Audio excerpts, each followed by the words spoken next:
হলেই কাঁদু খাবো। দেখন্তু ମୁଁ ତ ମା ହେଇ ତତେ ମୋ କୋଳ ପୁରେଇ ଆସିଲି। ତତେ ବଞ୍ଚେଇବା ପାଇଁ ଡାକ୍ତରମାନେ କରୁନଥିଲେ। ଧନ, ଧାରା, କୈବଲ୍ୟ, କାହାଣୀ, ବୁଢ଼ୀ ଅସୁରୀ କଥା ଏସବୁ କଥା ତୋରି ପାଇଁ ଶିଖିବାକୁ ପଡିଥିଲା। ତାଙ୍କର ଅସୁବିଧା ହେଇଗଲା। ସବୁ ବାପା ମା ମାନେ ଯାହା କରନ୍ତି ତମେ ସେଇଆ କର। ଏସବୁ କାହାଣୀ ଶୁଣିବା ପାଇଁ ମୋ ପାଖରେ ସମୟ ଅଛି।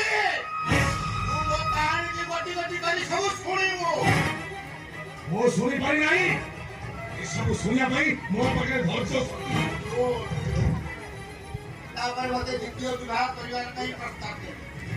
ତୋ ପାଇଁ ତୋ ଏକା ପୁଅ ମୋ ବଡ ଭାଇ ପାଇଁ ମୋ ଦୁଇ ଜଣ ପାଇଁ ମୁଁ ଦ୍ୱିତୀୟ ସଂସ୍ଥା କରିବା ଲାଗି ରାଜି ହେଲି। ବଡ ହଠାତ୍ ଦିନେ ତୋର ହାତଟା ଅଚଳ ହେଇଗଲା। ଯୋଉ ହାତଟା ତୁ ମୋ ଉପରେ ଉଠେଇଲୁ ସେ ହାତଟା ଦିନ ଅଚଳ ହେଇଯାଇଥିଲା। ତତେ ମୁଁ କଳିଙ୍ଗ ହସ୍ପିଟାଲ ନେଇଗଲି। ମାସେ କାଳ ଚିକିତ୍ସା ଚାଲିଲା। ସେ ମାସକ ଯାକ ତୋ ପାଖରେ ଥିଲା ମୋ ଡ୍ୟୁଟି। ଆଜି ସେ ହାତଟା ମୋର ମଜବୁତ ହେଇଗଲା ବୋଲି ତୁ ମଦ ଖାଇ